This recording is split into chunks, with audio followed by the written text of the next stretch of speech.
let's get started with building your own coin pool, this time with no soft forks required. All right, let's do it.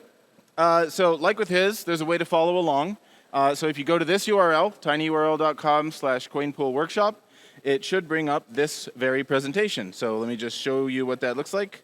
So the other thing you can do is you can pull up the GitHub for this. And this has all the code that we're going to build. So if you go to the GitHub, you can actually see what we're going to build here, along with special thanks to STUTXO. He inspired what I'm about to do with this grug pool thing. You can find the slideshow here, and if you click this link, you'll actually see what we're going to build today. Oh no, it didn't work. Why is that not working?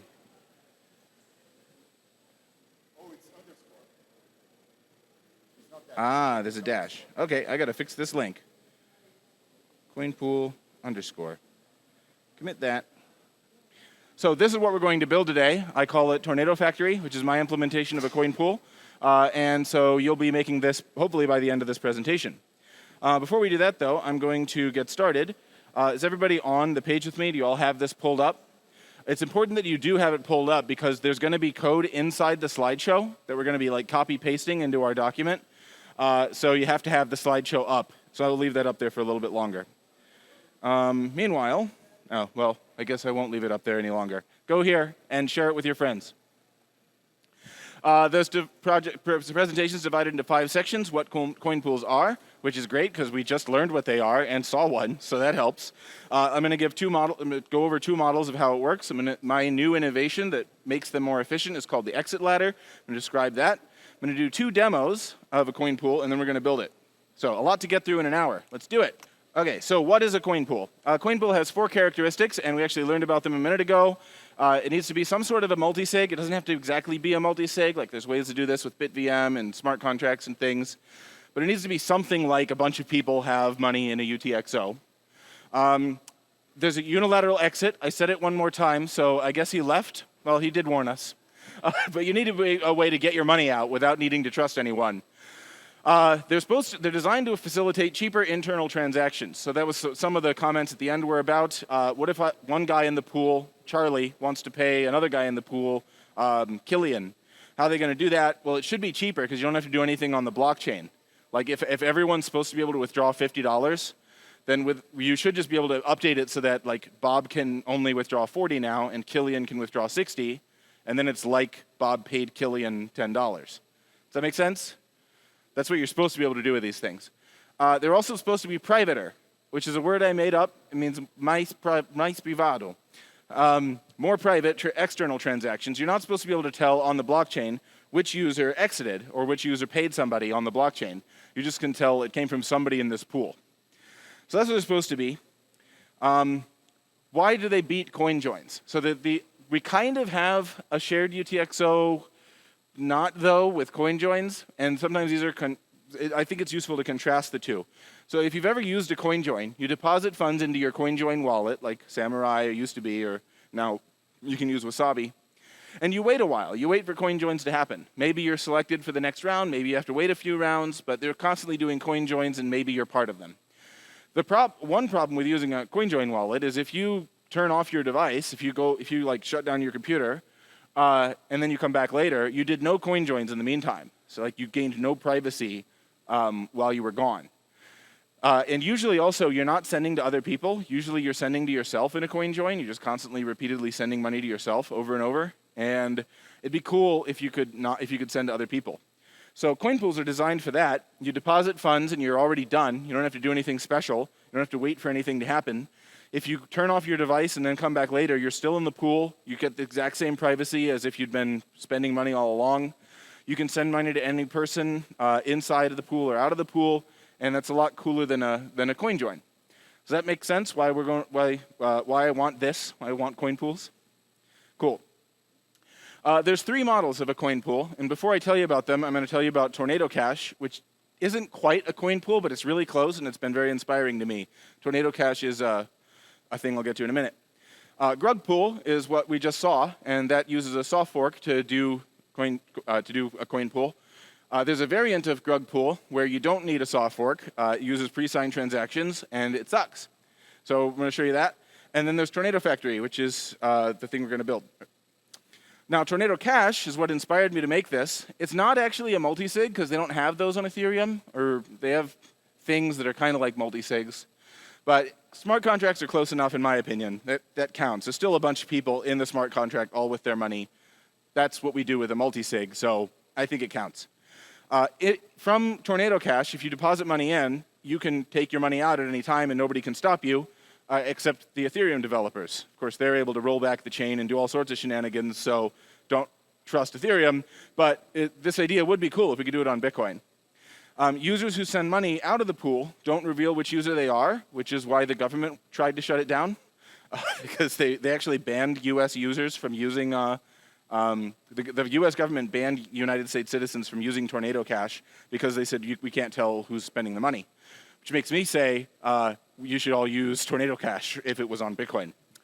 But every time you send, this is why it doesn't count as a coin pool, every time you send money it costs a full transaction fee. Even if you're sending to somebody else inside of Tornado Cash, you have to do a transaction on Ethereum, which are sometimes expensive, and you don't get like the cost savings that you get from what a real coin pool is.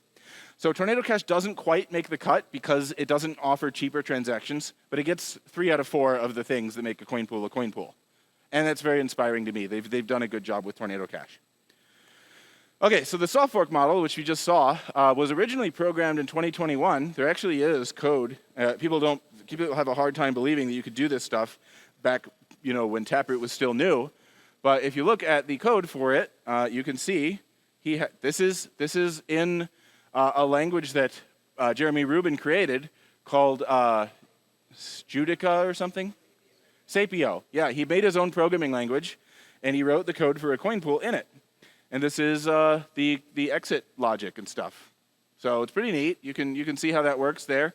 And then, of course, our favorite Grug developer made it again in, well, that link just goes to the Grug pool repo that we saw in the last presentation. There are some disadvantages of the model that Jeremy Rubin came up with in 2021. One is it requires opctv, and we don't have that in Bitcoin, so that sucks. And then a pool of 20 people needs this many CTV hashes, which is 20 factorial, and that's a lot. Advantages of this setup compared to what I'm going to show you today, the setup does not require interactivity. Like you could have an exchange, do all these hashes and then send money into it, which is really cool. They could just be like, everyone who wants to withdraw today, we're going to put you all in a pool and we're just going to send you your private key, or not send you your private key, we're just going to send you with the proofs that you're in this pool, and then the people could exit on their own because they have their own private keys. That would be pretty cool. Can't do that with Tornado Factory. Also, yeah, those are the advantages. There's a variant. If you could recreate what Grug pool, and just instead of using CTV hashes, you could use SIG hashes. Because in Bitcoin, we have a hashing function over transactions that's committed to with signatures, and if you use that, you get the same thing, except SIG hashes are computationally more expensive. Well, that's not even true. Calculating a signature over a CTV hash is an additional step, and it requires extra computation. Also, when you do pre-signed transactions, you have to sign them at some point. It says it's in the name. They're supposed to be pre-signed. Well, that means you did it at some point, and that's an interactive process. You have to get everybody online, and it sucks. So the last slide's advantages go away. You're supposed to be able to do this non-interactively, and exchanges are supposed to be able to auto-send your money into these things. They can't really do that if every user has to be online to sign the thing. Also, instead of just having one person make 20 exclamation mark CTV hashes, if you use the pre-signed transaction variant, each user has to make 20 exclamation mark signatures, which is a lot, like 24 quadrillion or whatever big number it was. But if you use the pre-signed transaction variant, there's one new advantage of it, which is no need for CTV. We eliminate the need for check template verify and can do it all without a soft fork if you do the pre-signed transaction variant. Okay, so why is it that you need so many hashes or SIGs? I made this before I saw his presentation in which he covered exactly how this works. So you get to see this part twice. This is my visual of why it takes so many hashes or signatures to do Grug pool. Let's say you have 20 people in the multisig, 20 people in your pool, and user 1 decides to exit with 1 million sats. With me so far? If you do that, you've got to address the multisig up there, and you've got to create an address that has user 1's million sats in it, and you've got to put the rest of the money in here. Then let's suppose user 2, he decides to, not then let's suppose. Let's say instead of user 1, user 2 decides to leave instead of user 1. Well, you've got to have the same thing. You've got to have the multisig with 20 of 20 here. You've got to make an address for user 2, and you've got to put the remainder back in the multisig, or with one less person in it. You have to do this 20 times. You have to do this 20 times because there are 20 different users, and each of them wants a way out. But you're not done, because let's suppose that in that first round, user 2 was the one who left. Well, you still have to make it so that user 1 can leave in the second round, where there's only 19 people in the multisig left. And you have to make sure user 3 can leave, and user 4 can leave, and user 5 can leave.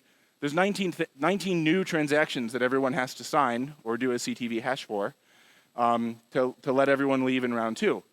And this degrades. So it's like first round you have to have 20 of these transactions, hashes, and signatures. Second round you have to have 19. Third round you have to have 18. It's 19 exclamation, or it's 20 exclamation mark number of transactions, which sucks. So this year, I figured out a way to lower the number of signatures you need to do a coin pool. And for this trick to work, I require two things, which is equal size deposits. Everyone has to deposit the same amount to the multisig. And I create something called a mid-state, which every user gets to exit from the mid-state once. And if you use this trick, which I will illustrate in the next slides, this reduces the number of signatures required for a pool of 20 from 20 exclamation mark down to 20 cubed, which is 8,000 signatures. So if you contrast that, what was it before? This many, that big number, that goes down to 8,000 if you do it my way. So that's what we're going to build today. 8,000 is very quick. You can have, instead of it taking 45 minutes, you can have it take a few seconds to do all of this. And so we'll show that. Each user only needs to make 400 sigs. And then since there are 20 users, you get 8,000. Quick maths. Okay, so how does that work? I'm going to illustrate, this is the exit ladder. And I'm going to show you how it works using the same assumptions as if we were doing it with Grug Pool. So we've got a 20 of 20 multisig, and we got 20 users in there who each deposited 1 million sats. If one of the users wants to exit, the first thing he does is create this thing called the mid-state. It's also a 20 of 20 multisig, just like the original, and it's only got 1 million sats in it. The remainder goes not into a new multisig with only 19 people into it. It still goes into a 20 of 20, so it just goes back into this same Bitcoin address, but now there's only 19 million sats in it. You with me so far? So the money's in the mid-state. The money that one user wants to exit with is in that mid-state, and everything else is back in the 20 of 20. So he's not done yet. The user doesn't have his money. It's still in the mid-state. From the mid-state, any user is allowed to exit, but they're only able to do so once. So what they do is everyone has a transaction signed by everybody, signed by all 20 people, that lets them spend money from the mid-state to whichever user's doing this. He can send it to his own address, that million sats. But in order to do so, he also has to spend something called a connector, which is a UTXO that's unique to him. The signatures that sign this transaction all have two inputs. They have the mid-state and they have the user's connector. So once he consumes this, he can't exit again. He can't take the money again because this UTXO will be spent, and Bitcoin prevents you from double spending. So once a user exits, the connector's gone, and all subsequent transactions that they might use to try to exit are now invalid, meaning you can only exit the pool once. Now let's suppose another user wants to exit. So maybe user 3 decides he wants to exit now. The 20 of 20 multisig still has 19 million sats in it, but he's already got signatures from everybody that lets him create the mid-state and put the remainder, which is 18 million, back in the 20 of 20. So he's got this already. He can broadcast the mid-state. And let's say user 1, who exited before, wants to try and cheat and exit again. Well, he can't do that because he already spent this connector when he exited before. So without this connector, his transaction trying to spend again, this connector won't be valid, so the user 1 cannot exit again, meaning each user can only exit once. So does this kind of make sense? It's kind of getting some sort of visual over this. I'm seeing like 2 heads nod. For the rest of you, well, I'm sorry. You're going to get to see the code in a minute, and that's even worse. All right.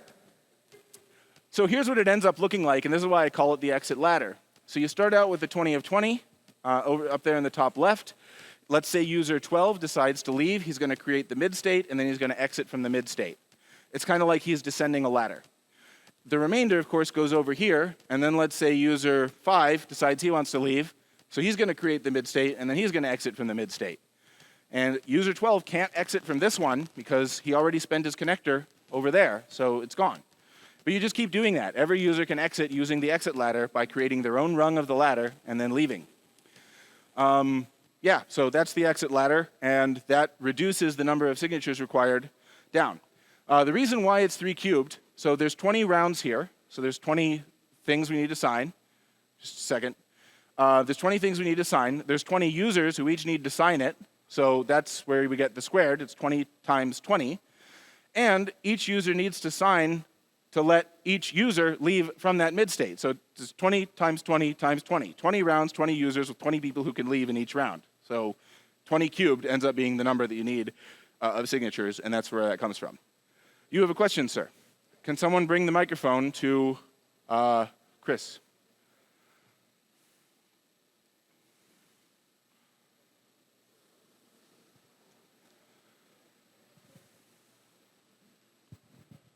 Okay, so basically you're saving having to do a bunch of, generate a bunch of pre-signed transactions by restricting the amount that the user can exit with. Each user is going to have 1 million sats basically, and they can only exit with that amount, right? That is correct. Are they able to hear that on the live stream? Are they able to hear the questions? Okay, cool, so I don't need to repeat it. You're correct, yeah, every user gets to exit with 1 million sats. And another question might result from this. So you can't pay each other. If you all have to exit with 1 million sats, that sucks, then you can't pay each other. We're getting to that. Well, I'll show you how I do it from there. Oh, no, we're supposed to do the demo now. So before I do the demo, I will answer the question that I just brought up, which is how do you change the amount you're allowed to withdraw if you always have to withdraw 1 million? The answer is channels. Oh, we got another question. No. Oh, we got 2 more questions. Holy cow, I can't even do my presentation, guys. What are your questions? Okay, so because the original pool continues being n out of n, what happens after the first user is out? What makes him collaborate to sign the... He's already signed everything. Oh, right. You sign everything in the beginning when you're doing the setup, and right. Then everyone has all the signatures they need. So even if he leaves, it's okay. He doesn't need to stick around because we already have everything we need from him.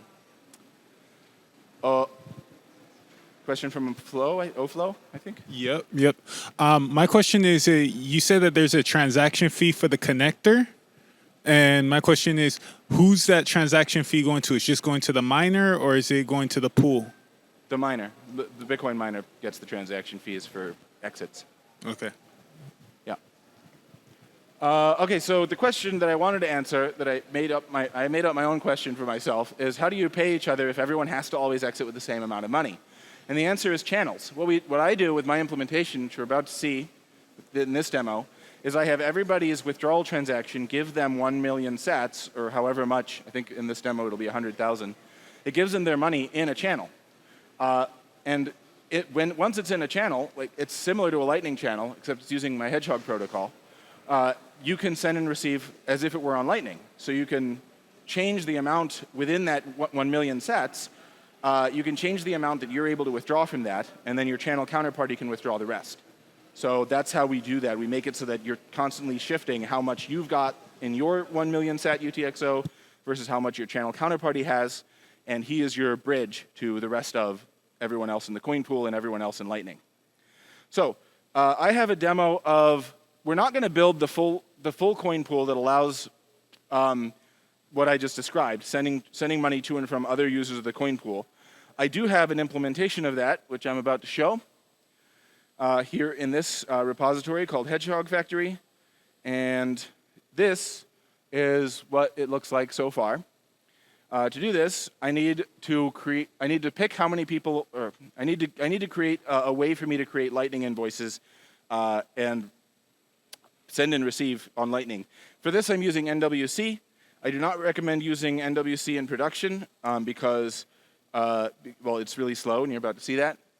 But it is fine for a demo. So here is an NWC wallet that I made. It currently has no money in it, and it is hooked up to an eCash mint, but I'm going to use that as the back end for how I'm going to bridge to the Lightning Network for my users. And I'm going to say we're going to do a ceremony, and we're going to have some people show up to it, and then we're going to have everyone sign a bunch of transactions. And they're all going to have 1 minute to do this because I want it to go quickly. So here we go. We have got 59 seconds for me to get this going. And basically, I just have to share this link with 3 people. So I'm going to do it all in my browser, and I will be running all 3 instances. But each one can tell that they're in the group, and then as the other ones come in, they'll be able to tell, okay, there's 3 people in here now, plus the admins. There's 4 total. And we're going to do a signing ceremony where we're going to create all these pre-signed transactions. So I'm going to hit this button. Yes, I'm sure I want to start. And now it is using NWC to get a Lightning invoice for each user. What I'm doing here is I'm going to have each user pay to get into the pool. They're going to pay their share of the mining fee required to mine a transaction that gives all of these users money. So I got one for each user, and now it wants me to deposit that many testnet sats into this Bitcoin address. I'm using testnet 4 for this. Each user, meanwhile, is supposed to be paying their invoice, and when they pay this, that pays their share of the mining fee so that they can get into this, so that they can share the cost of making this funding transaction. All right, so I'm going to put that many sats into this address. Let me go to my testnet 4 wallet. And that's got enough sats in it, so I will copy this address, send here. How many? It is 402750. Great. So when that happened, we get to see a progress bar, and because there's only 4 users, it goes really quickly. So you kind of blink and you'll miss it, but they signed all the transactions that they need, which is like 4 cubed. How many is 4 cubed? They signed 64 transactions to let each user exit.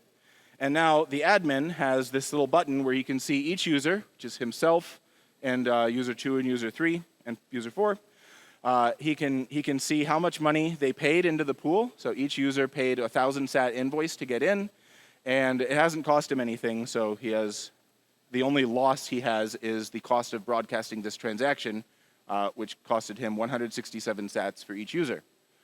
So yeah, that is where he's at. This user is able to see a little wallet, and he's able to. It says he's not supposed to use this Bitcoin wallet until the funding transaction confirms. So if we look at the funding transaction, it's similar to what Grugpool showed you, or what StuTXO showed you. It is, well, except there's only one input. The admin actually funds everybody in one single transaction. So he put basically 400,000 sats into a Bitcoin address, and he signed an initial state for each user such that they all have 0 sats coming out of their 100,000 sat exit UTXO, and the admin has the remainder. He has the actual 100,000 sats are all on his side of the channel. But these users they all have their own little Bitcoin wallet now, and they can use it to send and receive on Lightning, and I will show you that. So I'm going to have one of them create a Lightning invoice. It says click OK to receive via Lightning or cancel to receive via Hedgehog. He thinks this is hilarious. I needed a binary option because I'm using my Hedgehog protocol, which has 2 ways of sending and receiving money.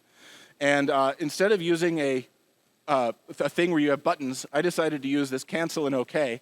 So if you hit OK, you'll do Lightning, and if you hit cancel, you'll also still receive money, but it'll just be by Hedgehog. I'm going to say I want to receive by Lightning, and let's say he wants to do 10,000 sats. So I mentioned that this is on testnet 4, but I'm not running my NWC wallet on testnet. It's running on mainnet. So we're in this weird situation where we're going to be sending and receiving real Lightning payments on here, but they will be backed by testnet sats. So once again, I have it set on demo mode. It just pretends that they're paying all these Lightning invoices, and it assumes they're all settled. But now this user has 10,000 sats in his wallet. If he wanted to unilaterally withdraw right now, he would get 10,000 sats in testnet coins out of that. So it's all backed by testnet coins. So one user has that. The other users still have nothing. Here's where the coin pool part comes, and this is what I think is really cool. I'm going to send using my Hedgehog protocol now, and I'm going to send to one of these other users. So watch me go. And hit send. I want to send via Hedgehog, so I'll hit cancel. And here I just enter how many sats I want to give someone. Let's do 5,000 sats. So it creates this, which looks to me a little bit like eCash, but it's not eCash. This is real Bitcoin in here. And I'm going to send this to this guy right there. And usually it takes about 5 seconds. So come on. Come to Papa. Yeah, he just received 5,000 sats into his wallet. And this guy, if we X out, he has 5,000 sats left, or less than he did before. So they're able to send and receive within the pool to one another. And another cool feature, because I did a Hedgehog payment, Hedgehog is a protocol I implemented like a year and a half ago that's asynchronous. So I'm going to do this again and say I'm going to send the other guy 2,000 sats. So this guy, it's perfectly safe for him to go offline right now. Like, it's a non-interactive protocol. He does not need to be online to send money to the other people in this thing. He can go offline. He's already created an HTLC with the admin that is locked to a pre-image that he's going to send to this other guy. So if he goes offline now, it's perfectly safe, with the exception that I have not implemented state restoration. So if he X'd out, he would lose his private key and all of his money would be gone. But in theory, he can X out and then recover if I just implemented that. Also, he gets a nice little cancel button. He's able to cancel this payment until the user accepts it. But let's suppose he goes offline and then the other user over here decides he wants to accept that payment. So he opens up his Twitter DMs and he sees this string in there that was given him by the other guy. He hits OK. Even if the other guy is offline, the admin's still online, so he can still receive the 2,000 sats. Come on. Well, something probably went wrong. Yeah, let's see. We got an error in my console. Forwarder's HTLC doesn't exist. Yeah, something went wrong. Shucks. Let me just retry that. Demo day, nothing ever works. Send 2,000 sats. Now the screen's glitching out, is it? Yeah, sorry guys. Let's see if it works a second time. So he should be, yeah, he's got a pending payment there for 2,000 sats. Let's go to him, receive, enter. 5 seconds later, it should show up, unless something went wrong. Well, oh, great, now it worked. Okay, so he's got 2,000, and this guy, well, there's some sort of bug where it thinks he has 8,000 now. Clearly, this is bad code. This is really bad code. But the point is, within the pool, everyone can send to each other, which is nice. Also, every user can exit. And if I show you the exit, it's just going to show up here in the console, the exit transactions. Yeah, I want to eject this user from the pool. There's a happy path and a sad path. The happy path is just sending your money out via Lightning. You can just send all your money out via Lightning, and that's great.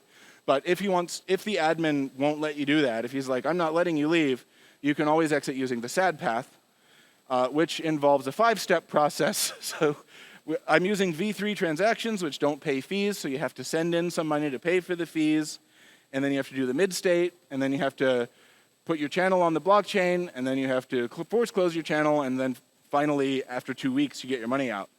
So that's the sad path, and I don't want to go through it all because it's annoying, and I have more stuff to get through. So anyway, that is the pool, and yeah, users can send and receive within the pool, and it's nice. Everyone with me so far? Cool. We're not building this. This is too much to build. We're just going to build the main fundamental thing that makes it work, which is the exit ladder. We're going to build the exit ladder together. And for that, there's another demo that's much simpler than this. I'm going to X out of all this. Yeah, all right, all that's gone. And I'm just going to do the tornado factory, which is just the exit ladder.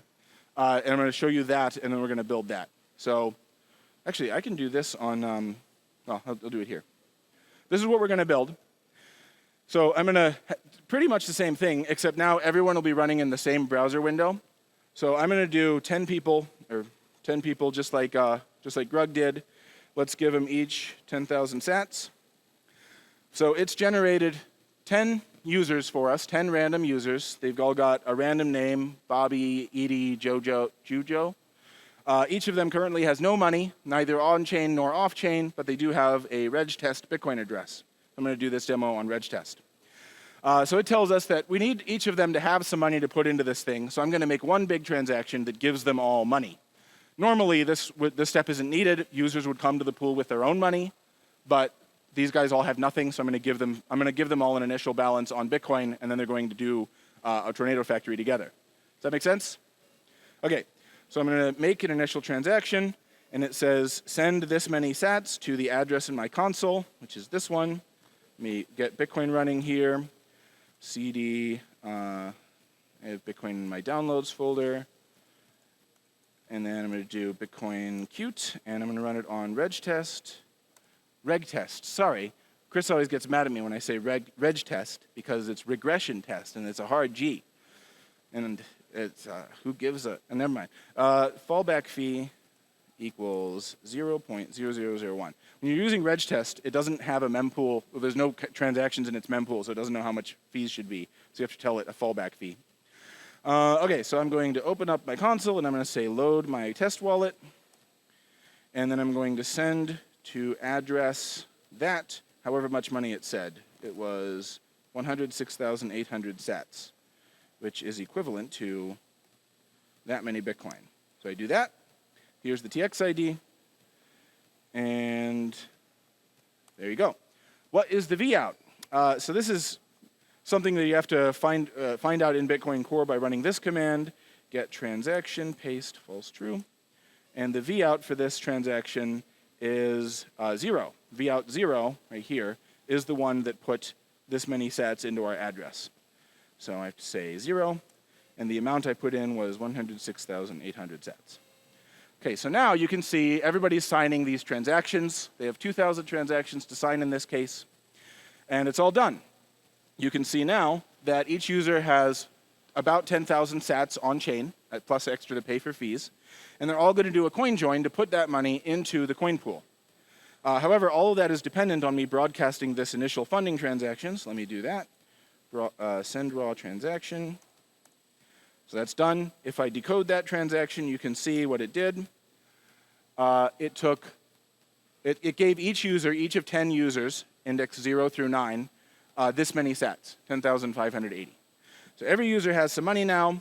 They're going to do a coin join to fund the multisig. So as I said before, the previous section was just me giving them money so that they all have something to put into this thing. Normally, you wouldn't do that because each user would bring their own money to this thing. So in a real implementation, you'd skip the first step because everyone would already have money ready to put into the multisig. But now we're in the situation where we can do the coin join and put the money in the multisig. So I click that, and it's right here. They already signed it. So I'm going to copy that big, long transaction and broadcast it. Send raw transaction. Great, that worked. If we decode it, we'll see all it did was it took from each user, from all 10 users, 0 through 9 indexed, and it deposited all of their money so that there's 100,000 sats in this multisig.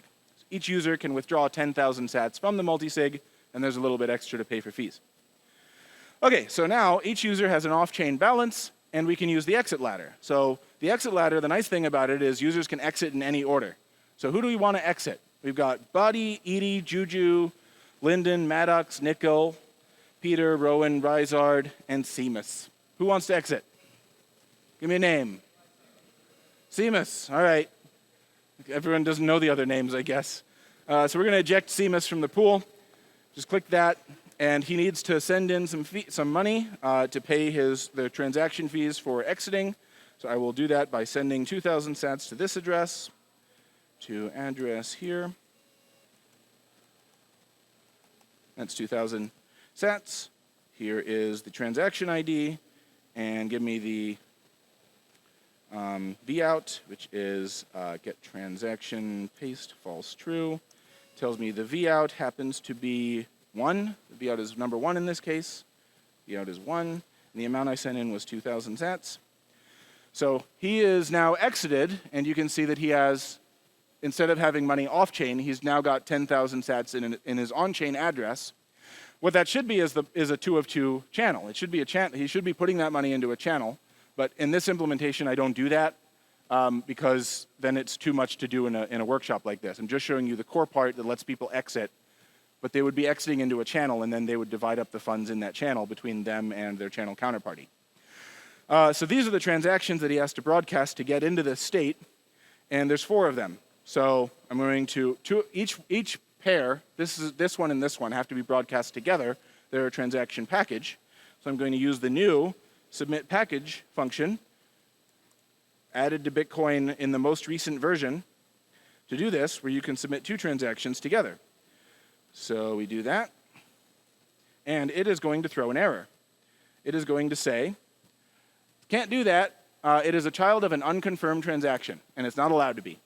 So this is a rule that was added to Bitcoin. If you're broadcasting 2 transactions together using the new v3 format, the parent has to be confirmed. So on regtest, you confirm something by mining a block. So I will mine a block and have this random address I got as my output, generate to address, generate 1 block, and I'm going to send the Coinbase to that address. Now it's mined, so now I can rebroadcast my package, and it didn't fail this time. In fact, it says, success. I broadcasted the transaction that creates the mid state right here. That's what this one does. And then this one down here pays for it. It pays the fee necessary to do that. So that's what those did. The user is not exited, though. His money's just in the mid state. And if you remember, from the mid state, any user can exit. So he's got to do it. He's got to finish the job now and broadcast this one that takes the 10,000 sats that's in the mid state and it puts it on chain. So once again, this is another package transaction. So I've got to mine a block first and then do it, because package transactions cannot spend an unconfirmed output. Okay, so there we go. There's that, and then this one pays the fee. That was successful, and so this transaction here put the money. If we decode it, we can actually see it put the money it gave it to Seamus. So if I do decode raw transaction, we can see that he got his 10,000 sats out, and that's it. He exited. So users can now, they've progressed from round 0 to round 1. Instead of having 100,000 sats in the multisig, there's now only 90,000, but any user can exit because they already got the signatures for exiting for all rounds when they did the signing ceremony. So that's the exit ladder. That is the key innovation that makes coin pools doable without a soft fork, and I think it's neat. But ready to build it? Let's do it. Let's make it. Get your laptops out. We're going to do some live coding, and we're going to build our own coin pool. We're going to build that together. Now, in my presentations, I always build everything in HTML. I build everything in HTML. Why do I do that? Because of a lesson that you all just learned from Stu TXO. How many people tried to follow his demo? Raise your hand if you tried to follow. Raise your hand keep your hand up if you succeeded. For me, it failed because A, I didn't have Docker, B, I didn't have Rust, and C, after I got Docker and Rust, halfway through his presentation, I learned that it required Bitcoin Core to be running on Signet. My Bitcoin Core was not set up for Signet, and I didn't want to go through the hassle of setting it up for Signet. So that's why I always do everything in HTML, because how many of you have a web browser? Exactly. That's what you need to do my thing. You don't need Rust, you don't need Docker, you don't need to set up Bitcoin Core, you just need a web browser. So that is why I do that. But I'm going to create a new file. We'll go into Bitcoin projects, and I will make a new folder called, what should I call it? Demo day? How about demo day? There we go. And I'm going to make a new index.html file in there, index.html. And I'm going to open that up in my favorite text editor. I'm using Sublime. You can use whatever text editor you like. People do this on Windows, Notepad. They do it in Visual Studio, whatever you like. I'm doing it in whatever this is, Sublime text editor. Xing out of all my previous things. And so we have a clean slate. OK, so I've got an empty document here, and I'm going to start filling it with content. So first, I'm going to put this file, this text in here. This is just an HTML boilerplate. I'm going to now open this up in my web browser. Let's get rid of these things because I don't need them anymore. And this is our document so far. Great. I'm going to open up the console. I did that with Control-Shift-I. If your browser does not work when you do Control-Shift-I, It might work if you go to the menu and say Tools or More Tools and then Web Developer Tools. That should bring up this little sidebar. If it doesn't do that, you're probably on a Mac and you should download Linux. Okay, there is a way to do it on Mac. You can Google how to open up the developer console in Mac, but I'm not a Mac user, so I don't know how to do it. I used to know how to do it. I forgot. The next thing we're going to do, when you see these ... dots, it means there's already something in this script tag, in this head tag, and don't erase what's already there. Just put this at the bottom of the head tag. So I'm going to put a script in under my meta thing right there. And so these script tags, they import our dependencies. We need TapScript to do this. TapScript is a JavaScript library that lets us make taproot addresses. And then we need secp256k1, which is what I use for generating private keys and public keys. I also have three functions in here: bytes to hex and hex to bytes, convert between two formats that Bitcoin commonly uses for representing data. And then wait some time is me telling my browser to wait a second while other people sign their things. So I have those dependencies now. And the next thing is add names. This is the longest part of this thing. I had to have an array of first names that I could give each user. And so I do, but it's a chonker. These are all the first names your users can have. So once again, just put this at the bottom of the head. Don't erase what's already there. But there we go. Now we've got a list of names that our users can have. Save. Let's go back to our dot page and make sure that there's no errors. Good. If I do first names, you can actually see an array of some 2,700 names that are in there. Great. So that worked. The next thing is I want them all to be to get rid of the dashes. Some of these names, like this guy, have a dash, Aaron James, and I didn't like the dashes, so I decided to make a little script here that eliminates them. And that's what this does. So it's going to recreate this this thing without the dashes in some of the names. All right. Next thing is we need style. Our page needs some style. It needs to not look hideous. And I know you're thinking that did look hideous. Well, it needs to not look just like a white box anyway. So we're going to add some style to it. So that's what I'm going to do here. Just add that to the bottom of your head tag. Don't erase what's already in there. And we should be good. Now, look how much better our white box looks. Oh yeah, there's no content, so it's still just a white box. But when we put content in there, it will not be white anymore, because the style tags will format it in a way that's visually more presentable. All right, we need one more script tag in our head. This is jQuery syntax and URL parameters. Has anyone ever used jQuery? Raise your hand if you've used jQuery in the past. Yeah, I don't like jQuery, but I do like two things from jQuery, which are these two lines. jQuery is this huge 50,000-line document that a lot of JavaScript developers import into their JavaScript documents because otherwise JavaScript sucks. We're going to use sucky JavaScript without jQuery, but I do like these two functions, which let you grab elements on your page using a $sign to represent them. That's the one thing in jQuery that I like. So I import those two things only, and then I don't have the rest of jQuery. The other thing I do is I want URL parameters. I want to say, like, this is the name of the ceremony we're in, the signing ceremony, and this is the routing node you need to talk to, and I put those in the URL parameters. I like the way PHP does that, so with the $_get, so I recreated that in JavaScript, and that's what that does. Next thing is to add some content to our HTML document. So we're going to put this in our body tag, and our page finally will have some content on it. Do that, save, let's go check out our page. Hey, we got something. We got a first paragraph. Now, if I click this button, nothing's going to happen because I haven't programmed it yet, but we're getting somewhere. That doesn't look hideous, does it? It does? Oh, okay. Well, that's how I roll. All right. Next thing, we're going to add a little more HTML content. So I have these like hidden pages. So I want it to be a single page application, but I need multiple stages to this protocol. So I like put some content and then I hide it, and then when you do various things, it'll like reveal different elements of the page. So this is part 2, and we're just going to add that to the bottom of our body document. And it won't change anything when I refresh because it's hidden, but we now have the ability to unhide that and show the second stage when we get to it. Next is part 3, which is just doing the same thing again. Part 3 is where we display the users, and then the admin can like eject one of them. Okay, so this tells us what the factory address is, which is just a multisig. It gives us our initial transaction that funds the multisig, and oh no, it doesn't. That's the CoinJoin is what funds the multisig. This just gives everybody their money, gives everyone an initial balance that they can contribute to the thing. And then we get a list of users, which isn't populated yet because I haven't created them. Okay, so that's what that does. Then I come down here and we begin writing the code. So you could put this in the head, but I'm not. I like to put all my script tags at the bottom of my HTML.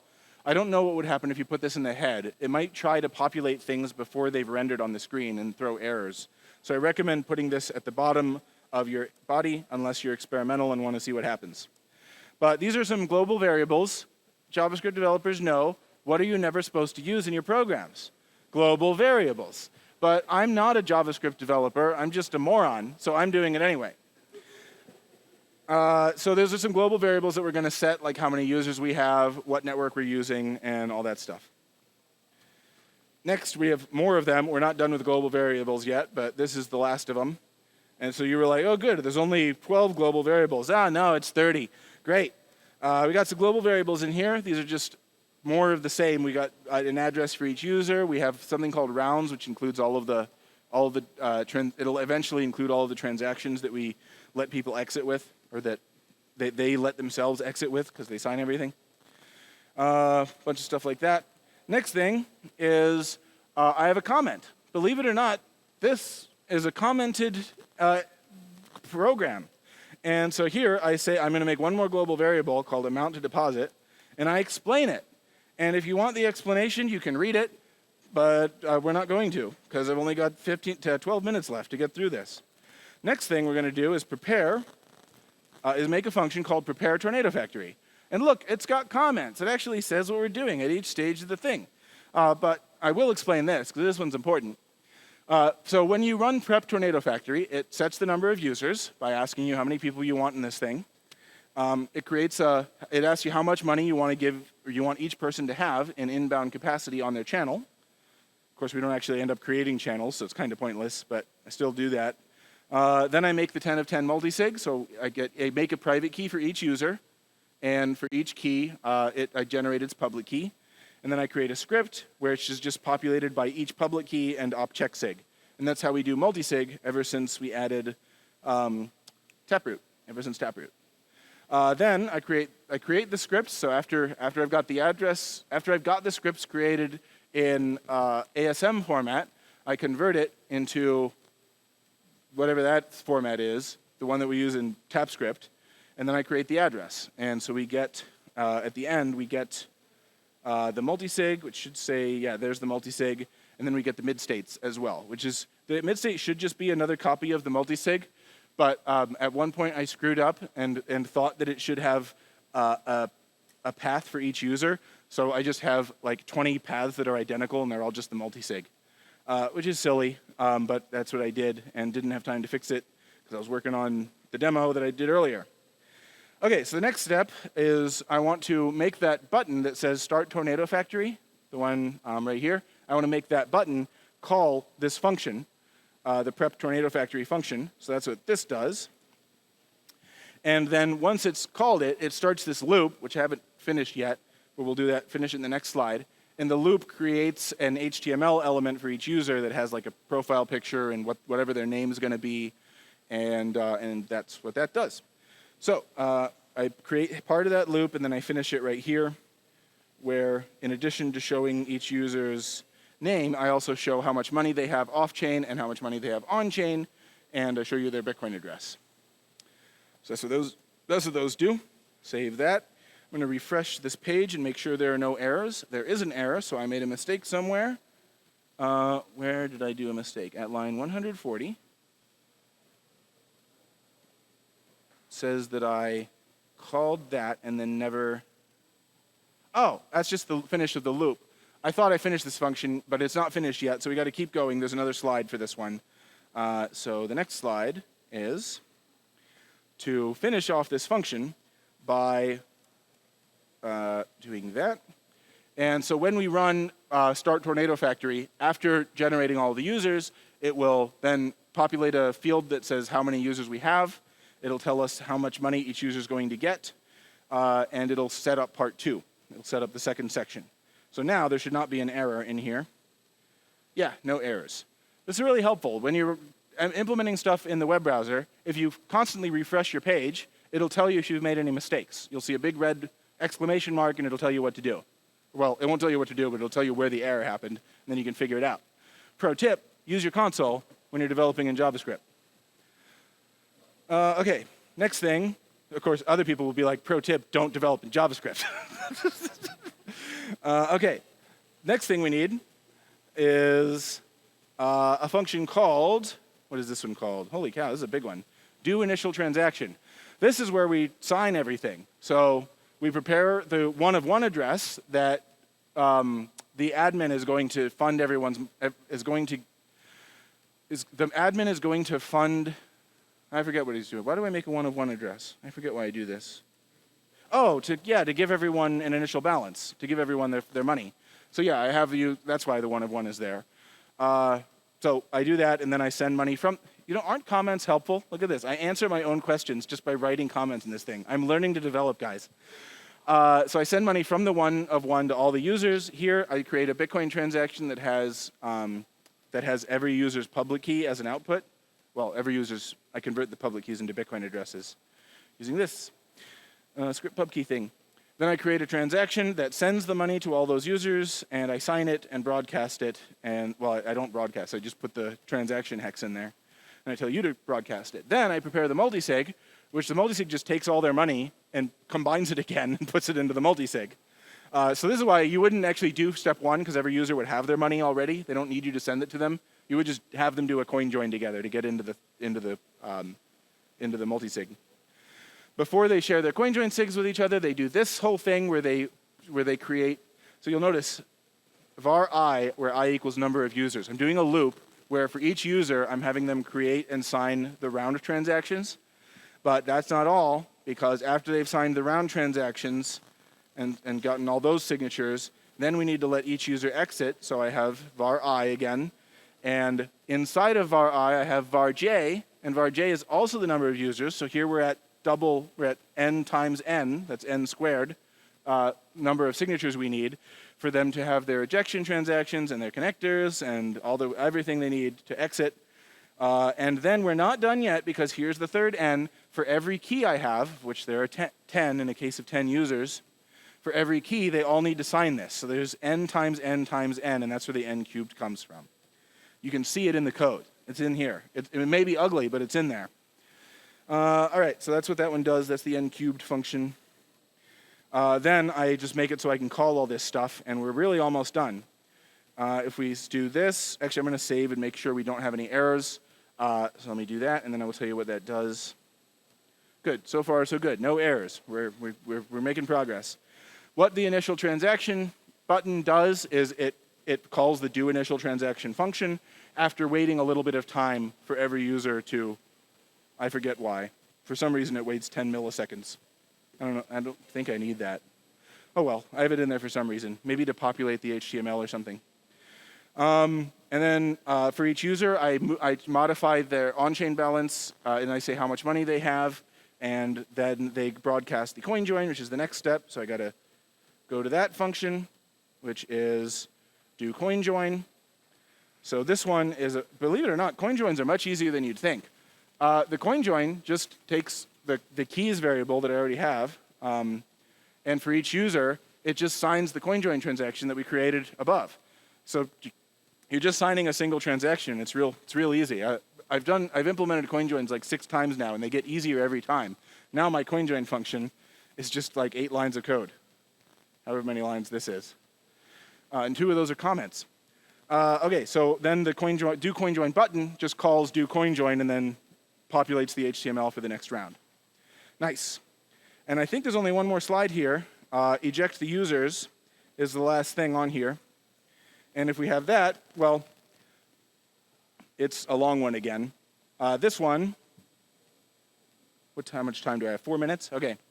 So it gets the user. The user is, you say which user you want to eject, which I do by grabbing it from the button you click. I have each button have a number in it. It turns the user pink, so you know they're gone, because colors help us visualize stuff like that. It changes that their off-chain balance is now 0, and their on-chain balance is going to however much they contributed to the coin join. It gets the current round that we're in, and gets the transaction for that. It has them create the round transaction and sign it. Well, I guess I already have the round transaction because they created it earlier, but I created it again. Oh, I know why I created it again, because I added an extra input, which is where they're paying the fee for it. So that's what that's there for. I recreate that transaction so that I can add an extra input to it. I have them sign it, and then I run the eject user. I create the eject user transaction and pay the fee for that. I have the money. I have the change address go into here, which is just a hard-coded change address, and that's stupid. You shouldn't have hard-coded addresses, because then that's a great way to lose money. But I'm doing it. I have them pay for their exit fee, and then I just show them all 4 transactions. This one creates the mid-state. This one pays to create the mid-state. This one takes their money out of the mid-state, and this one pays to do that. And that is all the code, 492 lines of code, and you should have a working coin pool that you've implemented. How many people got through it? Yeah. All right. 2 more seconds. I got 2 more minutes, and I have 2 more things to go over. How could we improve this? Well, there's a couple things we could do to improve this. If we added CTV, then we could do the setup non-interactively.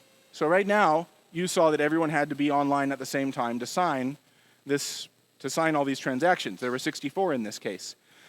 It doesn't take very long, even with like 21 people. It took Rugpool like 45 minutes to do 21 people, but with this, it takes like 30 seconds or something. And I'm doing it in the browser, so he knows if you used Rust, it'd be like that. There's a way to kind of have exchanges do it non-interactively anyway without CTV, but like they could just create private keys for each user, sign it, send all the money in, and then like give the users their private key in an email or something. But you'd have to trust them to like delete that key. Would that be of any kind of benefit? I think it probably would. If you did that, if exchanges started doing that, it would reduce the rug pool risk. They wouldn't be honeypots anymore. They wouldn't actually have the money on their exchange. It would be in a coin pool. But the users would still have instant transactions to and from the exchange. So that might be a thing exchanges might end up doing. And the fallback is, even if they don't delete the key, it's just the current model where they keep your money until you hit withdraw. So even if they don't delete their key, it's still better than what we currently have. If we added CSFS, then I think there's another way to do the happy path. I told you earlier, the happy path is just having everyone send their money out through Lightning. If anybody doesn't do that, then you have to broadcast all those transactions. If we add CSFS, you could prove that someone got ejected from the thing, and then you wouldn't need them to, you would have fewer transactions to broadcast. Or at least I think you could probably do that. There's another way to do it with ARC-like timeouts, but I like relative time locks, and ARC uses absolute time locks, so I would modify how I do that if I was going to improve this that way. How do coin pools improve Bitcoin? Well, first of all, you guys saw when I did the demo, it was cheaper than any altcoin is because the transactions are actually free. There are actually no fees if you're sending money to someone inside the coin pool, which is really cool. It's way cheaper than anything else that exists in all of cryptocurrency. Now, you might have noticed this one says faster than the Lightning Network, and you might have been like, it wasn't that fast. I saw it take like 5 or 6 seconds for each transaction. One of them didn't even work. It would be fast. It's just my code. I'm a bad coder, and I don't code things that are fast. But the reason why it would be faster than the Lightning Network normally is that there's always only one hop. It's only you going to the admin, going to whoever is your recipient, and so you don't have to do any pathfinding, and you don't have to negotiate with a bunch of routing nodes. So normally it would be faster than the Lightning Network if it was coded by somebody competent. You get similar privacy to Tornado Cash, but this works natively on Bitcoin and doesn't need any soft forks, so how about that?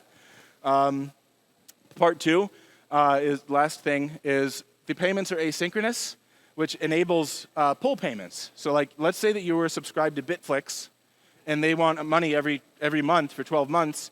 You could give them a pending transaction that's time locked for 12 months out, and then they could only redeem them when their time comes. Even if you're offline, they can still redeem that money. So it's like a pull payment system that this gives us in Bitcoin. which doesn't exist yet. We haven't had pool payments in Bitcoin since 2008, but I finally know a way to do them, which is with coin pools. The number of pool users can grow over time. You just make new pools, and as long as there's one person in both pools, he can serve as a bridge between them. Or, I showed you that it can do sending and receiving over Lightning, so you could just have someone click the receive button, show a Lightning invoice, and then you could pay their Lightning invoice. That would cost fees, which isn't as cool, but it's still cool. Mining the funding transaction costs 1 over n what a normal transaction cost would be. So since you're all sharing this UTXO and you're contributing to it together, there's one funding transaction instead of like today, if I want to do 100 Lightning channels, it's 100 transactions. With this, you could do it all with just one transaction, and it makes the mining fees much cheaper. So I don't have time for questions, sorry, but see me afterwards. In conclusion, let's activate drive chains. All right, so there's a part that I was kind of confused about. How are we connecting the Lightning to the main chain with the pools? So I have one of the users, which I call the admin, is running a Lightning node, and you are having each user of the pool create a transaction inside the pool that says, I will give you 2,000 sats if you can get the pre-image to a Lightning invoice. And there's only one way to get the pre-image to a Lightning invoice, it's to pay it. You have to pay the Lightning invoice, that'll get him the pre-image, and then he can take the money from inside the pool. Oh, okay. And that's how that works. Okay, that makes sense. Yeah, thank you.